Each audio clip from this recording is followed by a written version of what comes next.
aseswami ngifaka enkulu inkinga. No, sikhuluma amaqiniso, inhlambuluko nje siyahlambuluka. Lwesine ngiphumulele izongihlasela la baba. Besicelile wasivumela. Yes, bengivumile. Kodwa athi nizomba amathuna ale akwami. No, into ebuhlungu kumina ukuthi-ke na ngibona ukuthi udlale uMakamagams, wadlala uMagams, wadlala noBuye, udlala nomunye lapha. Nangu uGams namanje usakhetha wena, kodwa wena khona abanye usubakhethile. Ngoba unesizathu. Unesizathu? Yes. Okay, ubani unesizathu? Yena uMagams. Angathiwa ngikhetha? Futhi unesizathu. Isiphi isizathu? Wena phela usungabatshela.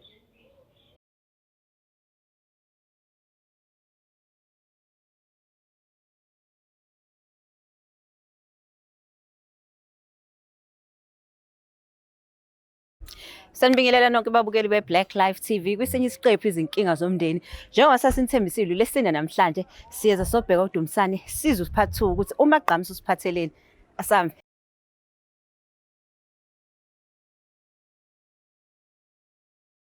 Njengoba sashilo ukuthi-ke na ngolesine seza ku-part 2 omayelana noMagams nomndeni wakhe. Namhlanje-ke sisekhayeni elikhulu likaDumisani. uDumisani kwakuthiwa on Thursday usuke khona. Sathi-ke nasapholisa Maseko silanda wonke umuntu alikhulunywe lolu daba kuzwakala ukuthi-ke na kwenzakalani ngempela. Sanibona? Ninjani?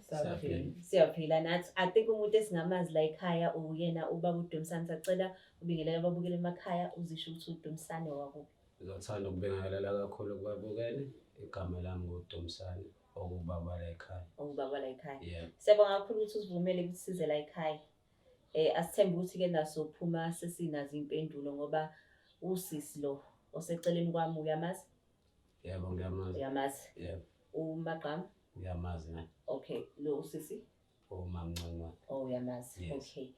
Simenyiwe usisi la eceleni Yebo. ubuye ensukwini. Ethi-ke na kunodaba lokuthi umngani wakhe uhleli nawe for after sekuphela 3 years umama ashona. So uthe uconsent ukuthi na wayesahleli kanti akusekho lutho olumhlanganisayo. So kuneyindaba eziningi eqhamukile ukuthi umama washona kanjani. Ngezwakala. Nokuthi-ke na kwenzakalani. uMagams uneyakhe theory, nosisi uneyakhe theory. Thina sinoma mncane kaMagams sesisele asisazi ukuthi liphi iqiniso. Nababukele emakhaya nabayibuza bayiphendula ukuthi kanti lithini iqiniso. Wase kuthiwa ngeke akulanda uDumisani. Uyena uzolichaza lonke lolu daba. So futhi ngicela manje usichazele nge-relationship yakho noma kaMagams yaqala kanjani, yaqhubeka kanjani? Eqinisweni nje ngithema ngiboka isimo sempilo athi hayi angithathele umuntu osekhulile. So uma ngimthola ngamthola nomntwana. So ukuhamba kwesikhathi njengoba kade seyingana la endlini kanti nami sewumuntu ekhulile nami sokugcina sekujika ngambuka nami ngenye indlela. Kanti-ke uma wakhe nawe uzodlula emhlabeni. Imali yathi ngihlale kahle angizwa le ndaba. So uMagams umbuye ngenye indlela esakhona umama. Cha lokho kwenze uma engasekho. Okay, uthe ubusumbuka ngelinye ilihlo. Amazwi akho besho kanjani ukuthi ubusumbuka ngelinye ilihlo ezekhula phambi kwakho wasubona ukuthi ithathele? Yes, ukhulele kumina. Kodwa emva kokuhamba kwanina. Nami ngasese ngimbuka ngalelo liso lelo. Okay. Yes. Ngicela ukubuza uMagams iqiniso le? Cha. Ngicela ukukhuluma ngeqiniso. uDerry waqala I think nginothisa, I think I was 14 ngaleso sikhathi. Ukuba intimate naye sasibayima esaphila, angazi bayangafuna ukukhuluma iqiniso ungathi lento ethi ayiqala uma esaphila. Khuluma ngeqiniso ayekho umuntu ozokushaya. Usaqala sengino 16 yonke lento esayenza. Uma wathi sedlule emhlabeni sase sakhuleka sesenza into yethu. Magams khuluma iqiniso la and futhi awusaziyo ingane yami. Uyakwazi usekwenzekile. And futhi ngeke kusabuyele emuva. Lento iqala emva kokuhamba kwama wakhe emhlabeni. Iqala kuba sesedlulile emhlabeni nangithi usho kanjani? Angisho kanjalo. Iqale okwenzeka uma wakhe esedlulile emhlabeni. Ukubheka ngalelo liso engikhuluma ngalo ubesaphila yena. Kodwa ukuqala kwento yethu besedlulele uma wakho. So anikaze nilale ekhona umama? Cha besingakazi. ithuba elinjalo ngelisebenzisa uma wakhe engasekho. Sis. Nami kuyangimangaza lokho akushoyo. Okay, uqala kwenu ukulala nalalapha. Khona la ekhaya uma wayesenkonzweni lezi zasebusuku lezi zangephasika esontweni kwi-whole night bani. And then baba wafika mina ngino-16 futhi ngaleso sikhathi. Wafika kumina ekamereni and then vele nami senginakho lokho ukuthi mayefika akwazi ukuba nokhiqizisana kuba yinto nje yakwenzeka. So is it possible ukuthi ke na uDumsane uyayiphika lento ngenxa yokuthi wawuna 16? Yeah, ngenza ukuthi uyayiphika ngoba ngangi-underage. Okay, adluleni ke lapho ke. So usumbonile ke wakhulelwa. Naze nakhulisana. Wathola ingane. And then manje ke ngoba esehleli lana sekudlule u3 years usahlaleleni la ekhaya ngoba phela akasekho unkosikazi. Usahlele njengoba phela useyafana nentombi yami kodwa yengane cha angiyazi ngani. Okay, awuchaza uthini uma usoyazi ingane? Ngoba sesanginami inzalo. Yena usengachaza ukuthi ingane yakho. Okay, ngicela ubambe lapho nje lo buyi. Uthe unengane noDumsane? Yebo sinengane. Nangithi ke nakanayo lo. Inzalo.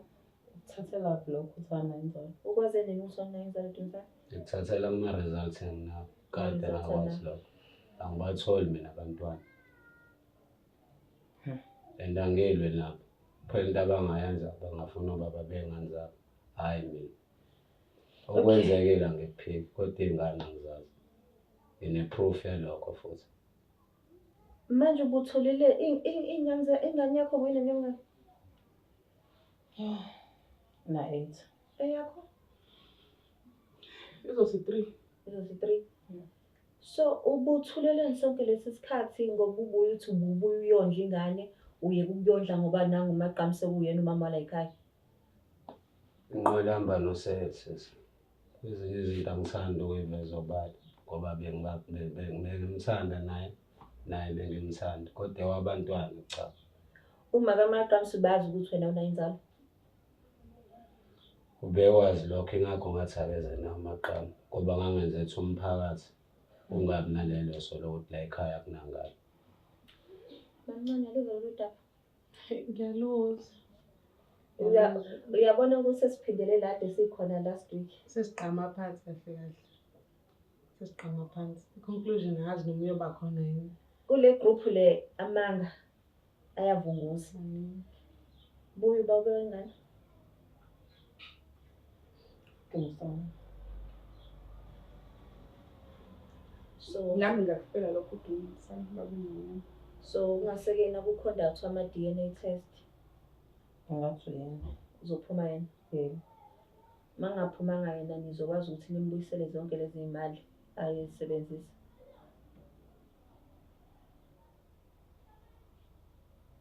Ake for once ukukhuluma iqiniso. Maqansi uyithuba leli wonke umuntu othi akhame clean. Sekuphumile udaba uDumsane akanayo inzalo uma wakho bekwazi. Ubani ubaba wengane? Okay. Okay. Makuthi at that time ngize ngithole ingane kwakukhona vele umuntu enginaye ngaleso sikhathi. Angazange ukuthi uyena yena uDeridini baba wengane noma uyena. So mina ngasingithi uyena baba wengane ngoba vele ngihlala naye la sindla endlini and uyena ohleze la eduze kwami. Ngakho ngacabanga ngalokho. So kulala nabo bobawu2. Ngingasho kanjani? Sobala sesoshuthi kuningi la okufihliwe. Kuningi kakhulu. Kuyinqwaba. Ngikhona uDumsane naye. Uyezwa. Okay. Ucela ukukhuluma babuza babukeli. Ukhona uDumsane naye nami. Ukhona uDumsane naye. Yebo. So ongenzeka ukuthi ke na ingane yaloyo. Yebo ngenzeka. So ukuthi ke uDumsane befuna ukwenza unkosikazi wesibili ukhona lo. Ukhona. Dumsane Kunjalo sisi. ubufuna ukumenza unkosikazi wesibili. Yebo. Uqala kuba kuma wami. Yakuma wakho. Sikhumbule la sesikhuluma umuntu ongasekho emhlabeni. Yebo. Yes. Sure, okay. Nalolunye udaba lesibili. Unkosikazi wakho ngokwazi kwakho washona kanjani? Umkami wathathwa isifo se-COVID. Yeah. Ilokhu kwazi Ilokhu engikwaziyo. Wathathwa isifo se-COVID. sifo se-COVID. Yeah. Okay, usayibambe lapha mancane. Uhambile wawubuza ekhaya ukuthi wafika walibika udaba ukuthi nansi indaba engaka. Usisi washona ngokuthi bemjova omunye uthi upoison. Ufike wakwazi ukubala lelo daba bathini bona? Ngizamile ukuthola ubhuti abaneke ngamthola engcingweni kodwa seyiphuma ividiyo ku-YouTube ngathintwa yibona umkhulu lo ozizalayo ubhuti kababethu wabe sebika ukuthi hayi washisa impepho yonke into and kwakubuyela esibhedlela kwaconfirm ukuthi i-COVID. So le food poisoning angingayinaki because nakhona nje ubonile there were too many loopholes kuzinto ebeyikhulunywa bengekho clarification amanga kubuye kube ngazo sikuyaxazululeka ama-insulin bathiwa hhayi bengayisayinaka abafuni nokungena umbone ngekho namhlanje ubhuti ushena ngathi angamfaki lento bona baconfirmile sebegculisekile ukuthi hhayi kwabe i-COVID. Ngoba ngiyakhumbula ukuthi sasithe somcela naye. Yeah. Maqansi i-insulin kanti ngenaphi? Okay, into eyenzeka ukuthi ngaqala vele ngayo i-poison milk. Njalo uma yedla ngifakele something ngabona ukuthi ngangithi ukuthi uguliswa yiyona le poison ngifakela yona. And then ngangi-injector ngamjova ngayo i-insulin ngithe sengiyamqedela. And then kwangenzeka lutho. And then emva phela ngisho inyanga and then washona. Ngayithatha mhlawumbe ukuthi kusayikona lokho engangikwenza ngangayithatha ukuthi kusayi-COVID. Vele kwangisona isikhathi se-COVID ngisayinsuku leziya. So uyezwa-ke namhlanje ukuthi akuyona. Yeah, khona ngiyakhuleka kancane ukuzwa lokho. Ukuthi akumina ngasisandla le nto le yenzeka kimi. Buy. Poison wakho kuphuma phi? Ake sikhuluma amaqiniso nje. Because nomphakathi ngale udiniwe ufuna ukwazi ukuthi kanti kuthini iqiniso. Hayi njengoba ngithatha esibhedlela. So uMagqamsi uqinisile. Dumisani uyazi ukuthi-ke nawe sekufuna ukugudluzwa although kungabanga a-successful plan ukuthi yabo yenzeke. Kodwa uyabona ukuthi ey'ngqondweni zabo bese befuna ukugudluza unkosikazi wakho ngenxa yakho. Nami nje lokho sesekunginika esinye isithombe usho ukuthi nami bengikwenye ingcuphe la. Iy'ngane ezami kodwa mina nginganzalo o-food poison konke nje lokho. Nami so ngididekela usikahle kahle bengiphila kumuphi umhlaba. Kodwa mina umuntu engimsolayo la uwena. Ngiwasho uqinise kulokho. Ufike wathandana noMagqamsi nomngane wakhe noma wakhe. Uyabona ukuthi-ke na uwena oyi-common factor la. Hayi ngeke ngize ngikuphikise kulokho. So manje-ke usuyizwile zonke lezi ndaba. Mamncane uthini wena ngalolu daba ngoba sebekhuluma kanje? Mina ngisamblame Magqama ngokufa kwasisi. Kahle ngeke sithi akusiyena because azefika esibhedlela iyona le food poisoning wayengene ngayo. Even though wa-recover, but then as a bit prone to COVID-19, it's because she was in hospital. Waze wayithola leyo COVID-19. Iyona le food poisoning le yamsondeza kuyona i-COVID-19. So wayithola i-food poisoning? Wayithole kodwa hayi ukuthi iyona iyambulala. Wasinda kuyona ngingakahlala iy'nsuku ey'ngaka because usually uyazi food poisoning it's usually instant. But nje bahlala esibhedlela iy'nsuku ey'ngaka wayese-recover. Ekurecovereni kwakhe wangenwa i-COVID-19. Kuthiwa akazange aye esibhedlela at all. Ngabe usakhona usisi namanje namhlanje. So even though uqinisile nami uthi uDumisani i-common factor kuyona yonke lento le naye he's to blame. Kuyona yonke lento le. Ufisa ukuthini kuyena? Kuningi kakhulu. Ngicela ukusho. Kuningi kakhulu bageze ngikhulume kabuhlungu singekho isidingo kodwa uyazi naye nje kusumcaciselile and nami ngiyamcacisela uDumisani lento yonke ingenxa yakho kahle kahle. Hayi ngisho uMagqama. Ngicela bandla angithi-ke na i-platform yokuthi-ke na siphume la sinokuthula sikwazi ukukhwela phambili. Ngicela nje ugonyuluke whatever ufuna ukuyisho kuyena uDumisani. Udadewenu lo. Uqinisile ngempela sisi wami. Bebe ngisho ukuthi kuningi angifuni ukukhipha amazwi abuhlungu kodwa Dumisani ngijabulile ngalento yenzile. Uphuma nje nosisi ekhaya sasijabulile sithi nosisi uyashada. It wasn't even a concern indaba ye-age. Asikaze siyibheke yonke leyo nto Ngicabanga ukuthi kumele sibe concerned because lento yenzile nje ibuhlungu kakhulu and angikwazi ukuthi uyothina ekhaya because basayimisela ukukhuluma nawe noma bengazanga namhlanje yes abafuna ukuba part of le show le uzokhuluma kodwa basafuna ukukhuluma nawe lokho omunye umyalezo bekuthiwa ngidlulisele wona. Hayi ngiyawuzwa sese. Yize noma uvalo lo khona lona. Ya sesiyokhuluma kahle ngigonyuluke kahle ngaleso sikhathi. Okwamanje ake ngithule. Hayi. Ngicela ukubuza kumamncane. Kulo family le meeting le bengibambile uma kuthi khona isinqumo engiphuma naso umuzi kaMalo ngizokuthini because uDumisani akanamuzi uhleli la ngoba usahleli nami ngoba ugadela umuzi lo. Isinqumo esimayelana nani? Somuzi kaMa. Ngeke phela imxoshi uDeriti whatever i-meeting izoba nayo. Ngiyanikwazi ukuthi ngitshele yaphuma emzini asesibeni. I-meeting ayikho ngalokho uma ukuthi kuyangena lokho kwi-meeting sekuyobona leso sikhathi. Nawe futhi awuhlangani nakho njengoba ngishilo meeting yabantu abadala ngithi sizokhuluma noDumisani azizokhuluma nawe. Nawe sobe sesithatha i-decision whether siyahamba nawe noma uyaqhubeka kahle. Futhi nakhona umdala uma umngaka uzoyidecidela wena. Usakade umuzi kaMa angidingi vele family yami. Abantu phela wamamncane lalela. Umuzi lo sasesubhalise ngesilinganiso nodadewethu. Ukuthatha wena enganeni nokushiya kwena. Mina la angindawo. Ya bengasho mina ukuthi kuyobe kungenile lokho enkulumeni sizokhuluma nawe. Nango seyifakayo lokho enkulumeni. Ngakho ngithi makufika phakathi kwenkulumo ukuthi decide whether usahlala la or not kuyobonakala leso sikhathi kodwa ngibona ukuthi yonto ehlangene nayo leyo. Hayi ngizama ukusho la kafushane ukuthi uma kuyangena mina ngindawo la. Hayi. Owami lo muzi. Ngiyakuzwa. Awushiyela ubani umngami. Konke okwenzekile akukuhlanganisi konke lokho.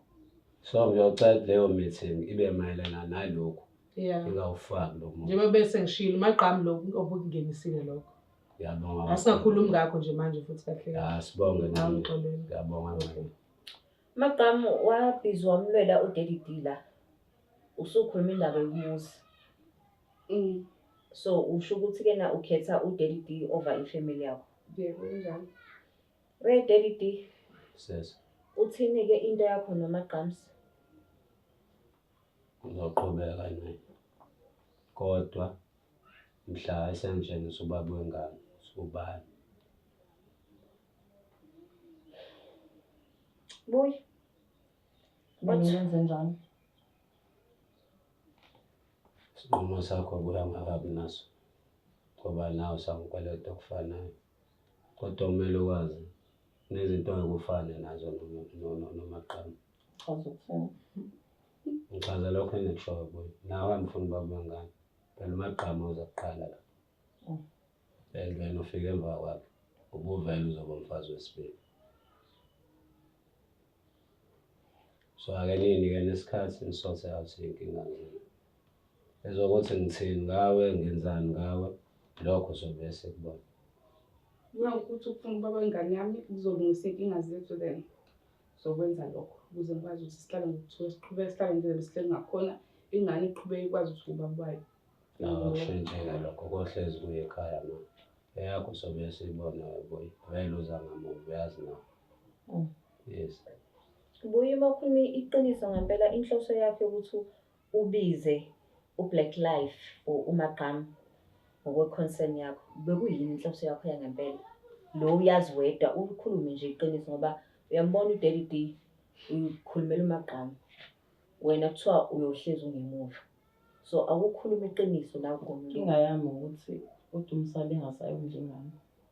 Nanokuthi uMagqami zami uvimbile njengami. Uyazi uDumisani? Nami ngifuna ukuvakasha. Uyamuzwa? Ufike nawe uvimbile endlini nawe uyafuna ukuvakasha. Manje uzangibeka ecala ngokungondli ngengane engasiyona yami. Bengazi Angizali ngiyona yakho ngibuza namhlanje. Angizali. Noma athi uMagqami siyamvusa manje thuna uzokujetha mina angizali ufakazi. Ingakho ngaze ngathi akeze naye. Sikuyeke ukuthi ngagcina naye sengimenza umngane. Ngokubuza wena buyi ingane actually mase siyagcina ukubonana mina namhlanje. Ucela ukuba noDumisani. Ngicela ngizongena kanjani ubone vimbile. Bengibuka nasekuqaleni uma esakhona ngithi. Besikwenza. Kodwa ingithembisa uzenzofaka sibele ingene endlini nami. Kade wamgcina. Kade wamgcina.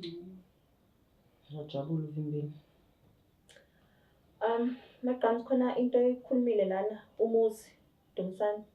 Umuzi wathengwa uwena ukuze uthi washiyelwe unkosikazi wathengwa uwena noma wathengwa uma wakhe.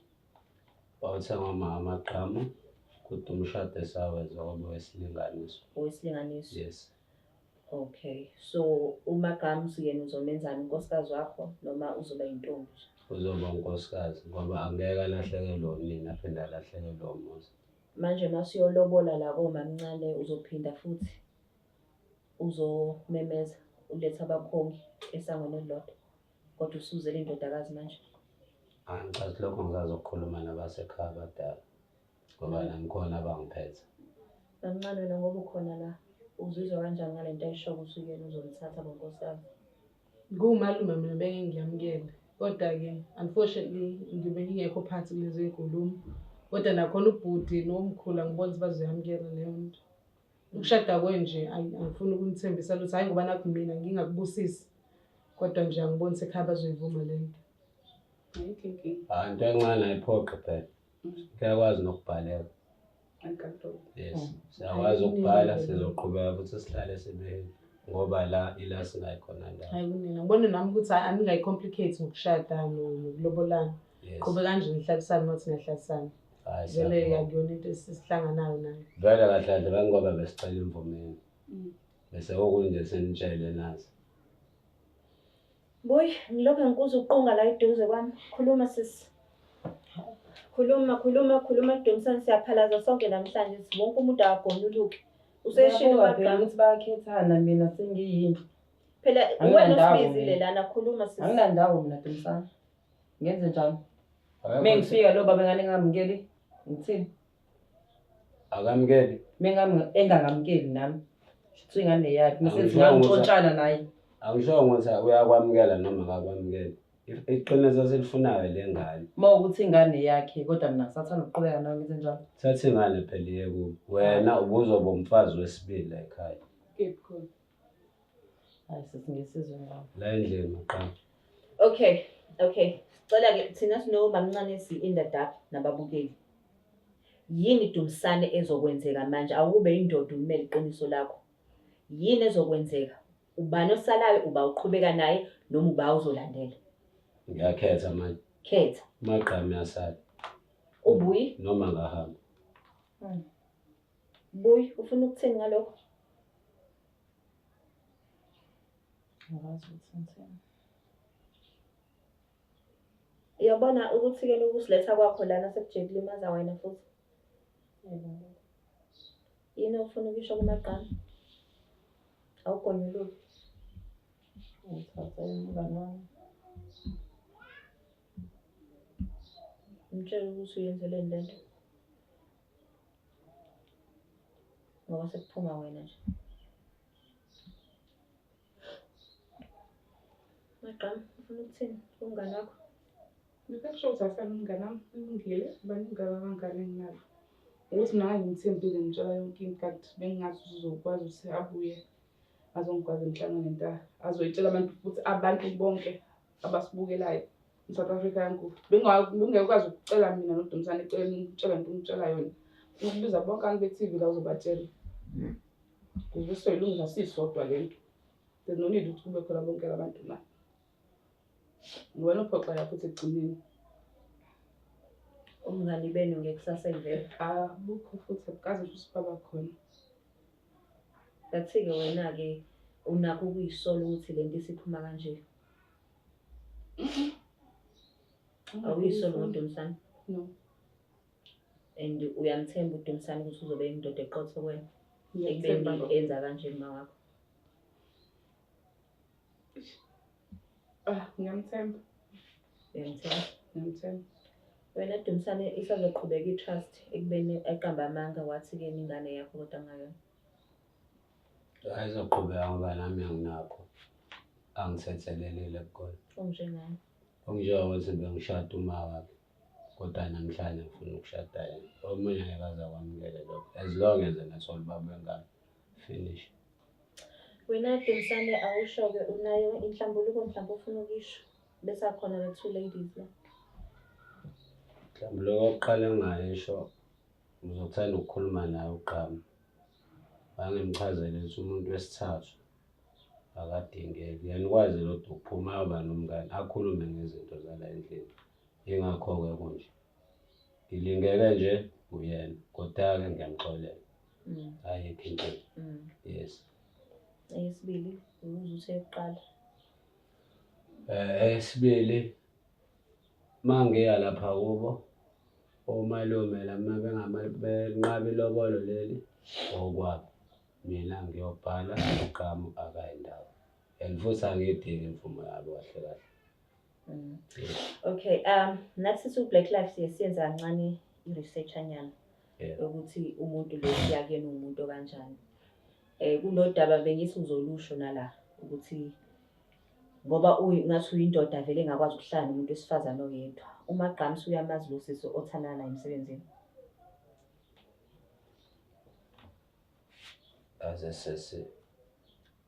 Kahle kahle uzokwenza njani la kwami? Angithi lolu hlelo lokuthi sonke siphalaze sikhiphe ukuthini. So manje-ke ningakho ngilokho ngivula i-platform yokuthi kulungiseke lolu daba because manje-ke na maningi amanga ade khona la ekhaya. So bese ngeke nathi singayenzi homework. So manje sitholile ukuthi nawe unomuntu osemsebenzini othandana naye. Lana ubhizi uthi uhamba noMagqama. uGqama udele uma wakhe wadela nabakubo. Kodwa khona umuntu okhona emsebenzini. Ofuthi-ke nalapho futhi sitholile ukuthi-ke na ufuna ukuyocela. Masese okuzele la ukuzongihlambalaza la kwami noma mhlawumbe uzolungisa. Cha. Ngizolungisa but silungisa kanjani ngombozi isilonda? Esivuloba. Isivulo sisi ubuye. Usivulile isilonda. Yebo khona. Ungasitshela ngaye? Angikwazi ukunaba kabanzi ngalokho. Ngisothi uyocela. Kwamabonge lokho. Yena ukhona sana naye. Lamana shift akho hlezi ubangena insuku ilandelana ibuza usuqala ngena amana shift wena. Ngela amadabulu manje wena emsebenzini. Kanti usukuleni naye, usunaye. Yeah, ngizovuma mama. Ngaze okunye sokukhuluma kodwa manje angifuni abanye abantu bajabule. Sokukhuluma sesibabili. Okay. And bese-ke uNaboy uyeke ukuzongihlambalaza la. Akusekho emjondolo la ekwami. Indaba ehlupha ngaka mfuni babengane yakho. Wena unumber 2 la. And secondly Gqama wena owala endlini. Okunye nokunye sizokukhuluma sobabili. Cha phela shuthi hayi number 2. Oh lo wasemsebenzini number 3. Hayibo. Kanti ubuye masona Uyamuzwa ukuthi ubuye yabo iqinisa likho nala elimini. Ubuye so number 2 futhi. Ube unumber 2. Angisamdingi. ufuna lo wasemsebenzini manje. Angisho njalo. Bathi lo wasemsebenzini umthombo uthembekile uthe wena ema weekend nazayo nje uyocela ngoba usuyabazi ngisho nabantu bakubo kwantokazi. Andikuyaziwa ku standard emsebenzini ukuthi nikhapho. Kodwa silukazana nokuthana lo muntu lo wesifazane. Bengekwazi azoyikhulumela naye ngoba nami sephikelela la ngomhlanje kuthiwani awumancane. Sengimina ngomancane. Cha nihamba bowesesi. angithi bezizama ukubalekela lento ye-insulin itori eziningi eqhamukile. So we had to do i-research nathi sithole ngomuntu ngamunye ukuthi yena kuthini iqiniso. Awukho umqali nawo. Umjolo wona ubukhona. Yes. Ubukhona usekho. Sengibanje. Awusekho. Ama-night shift namadabule lawo abekhona kodwa amanye abengekho. Agcine nengaphoqela last week kwenzeka le nto ngamadabule lawo ngena azogcina.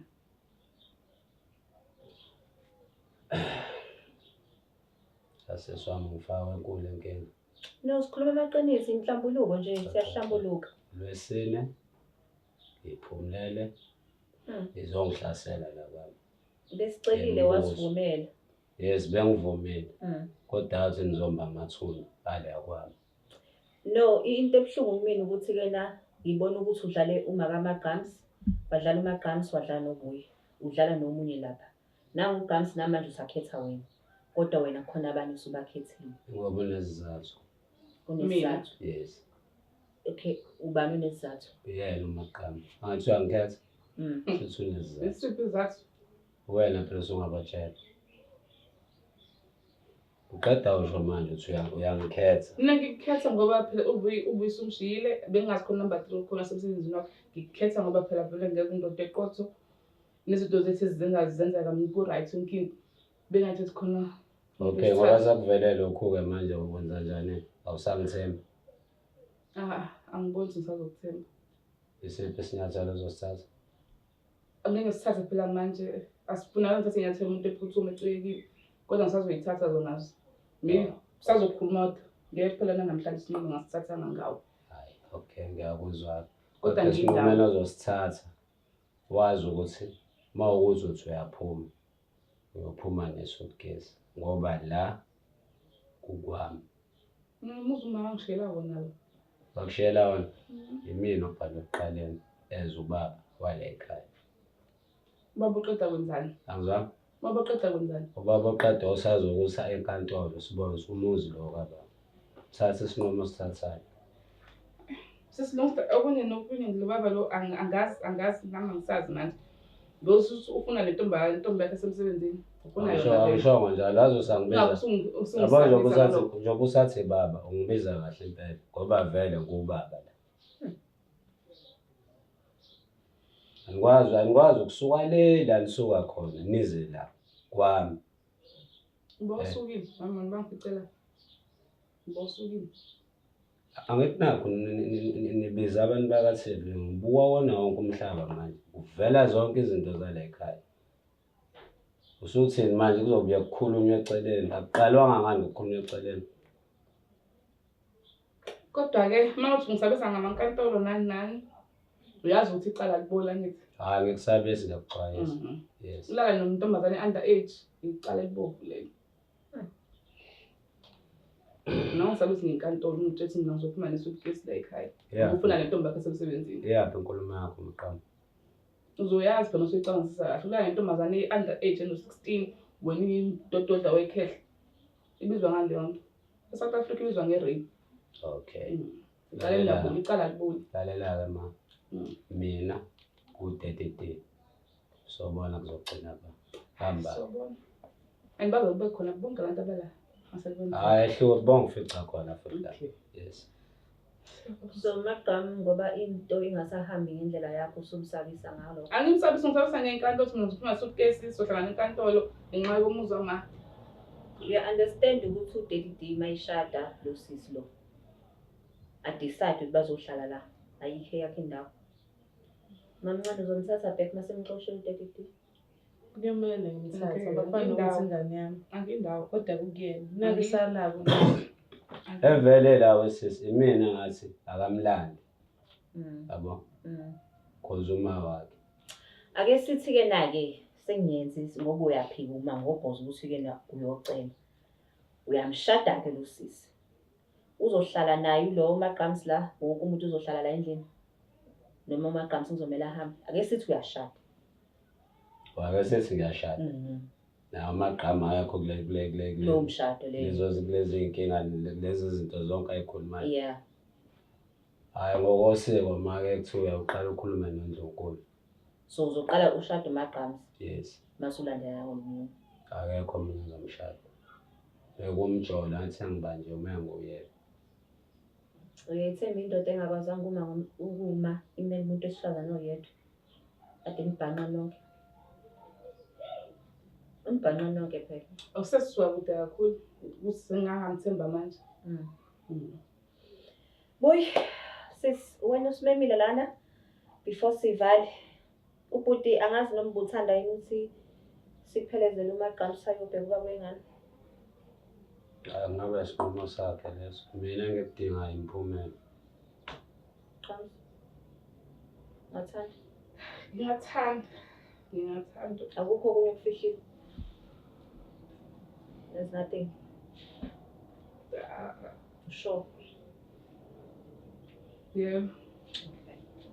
Boy. Akukho na okunye okufihlile. Akukho.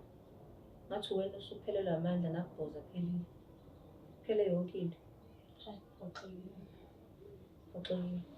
Kulindeleni. Uzokhetha wena. Next time. Namncane khona imfihlo khona phela ngizokuthola wadla life cover. Hayi, angina-comment ngalokho. Ngisho ukuthi awunayo-ke yakho imfihlo futhi ukuhlambuluka kwayo. Hayi cha, ayikho. Ayikho. So wakho life cover wayidla. No. Lezokhona nje umndeni leyo.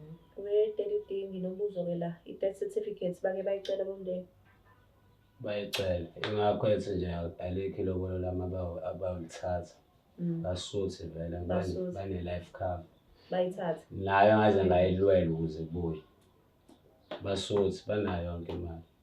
Mina ngayingcwabela mina. Eyami imali. Bafaka ngalutho. Qobo. Ngithanda ukucacisela ukuthi wayilwela ukuthi ibuye yabuya ngithi Yabuya. bese yabe sidliwe intombi yakho. Ngisho i-death certificate ngaze Uthi ngayilwela death ukuthi certificate ibuye. yona yabuya. Imali Kodwa kho mali Cha, ncane. iproof yalokho unayo yini? iproof yalokho yena kunjani makunjani-ke manje emva kokuhamba kwadadewenu emhlabeni kwase kuba leya nto okuyiyona lapha-ke. Kanti yini ayenzile nomagqama ngoba ikhona enye i-life cover bekhona naye angingazisile ngayo ayidla nomngane wakhe nawe ubuwazi ngalokho. Thina i-life cover bekhona vele siyivula ngoba nakho sesizombulala noma sesisola ukuthi usezohamba emhlabeni. Awuthola ngisheke amagqama umama? Cha. Amagqama nayidla noba u2. Aqame phi manje? Kunezinto esimele siyikhokhele eceleni. Njengoba ngishilo lapho ekuqaleni ukuthi sasitshela ukuthi uma ubulewe yithina ngale cause ngiyabuze kwisitifiketi sokushona kubhalwe i-natural causes nani. Sasimthengile lapho uDubai sicela senzele kanjani. Life cover siphumile. Njengoba ngishilo ekuqaleni ngisathenga umuntu futhi nakhona esajest ukubuya. So nalo muntu enamthenga wanidlala. Ukuthi phela wayilazi iqiniso ukuthi hayi akusiyona lento. Yebo, sure. Kodwa phela wangayona imali etheni. Imali engikwazi ukuyidalula Angidingi ukuthi kwakuyimali etheni. Kodwa nayidla nangangazisa. Nawe ncane nafika la ngazongifuna isitifiketi ngenkani nganinika. Namhlanje nilungisile-ke kuhle kunjaya. Mina ngayifihlela umngami. Kodwa ngithola ngishisela. Bese ngizongitshela ukuthi lo umuzi kadadewenu. Yena ize nibone lokho. Leyo mali lena ayidlala ithenga ngawo lo muzi. Sesikhona ngempela imali nayidla. Bakuyikhava yomndeni ayazi ngayo sisi. Angazi noma mhlawumbe kumele siyilethe la kuwena yena imali. Bathi akhona ama-contributions enawenza for umngcwabo. Yebo akhona ama-contributions awenza including nayo le mali lesayithola because imali futhi nakona yatholakala after umngcwabo. Yephi i-contribution? Imali yatholakala after. Amabhasi amabili. I-catering yayikhokhela uba. Ayikhokhela uba. Mina ngizenzele konke mina for umngami la. Ngikhulumela nje. Ungashintshi inkulumo ubana kusubona abantu. Cha, insambatheka leni ngitshela. Kodwa bese ngicacisa ukuthi bazofika abantu Ngifika ngodlela ngizofuna isitifiketi sakhe sokudlula emhlabeni. After umngcwabo ngithi. Imali lesayithola. Ngisho lokho anifikanga la ngizosifuna ngodlela. Asifunanga udlile. Ngizokudlala lalela la. Mina ku-30D. Angisho kwampela. Nibuye futhi nize la. Ngizongazi kahle. Hayi siyokwazi mase sibuya ke shwe. Hayi kulungile. Ungazivuthiseli ngoba nakho usubona abantu noma futhi kumuntu wesifazane ngingedwa la. Bazoza bomndeni sikhulume kahle lento. Hayi sohlangana khona-ke. Ngcono. Sohlangana khona mngcono. Wena amagqama usazongicacisela ngale mali yadlelwa ngale emva kwendlozi. Yadliwani kwenzakalani kwakunjani. Okay, noma uhlelo ngivale ngama-hugs and kisses. Kodwa la angiboni, angazi. Kodwa-ke sekukhulunywe konke ngoba uthuni umndeni. Fanele nithole indlela yokuyilungisa le ndaba. Because usayigazi ingane yadadewenu le.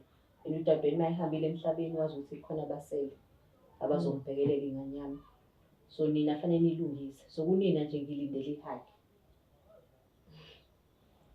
Unina ngiyilindele nje ihaki ngiyayicela.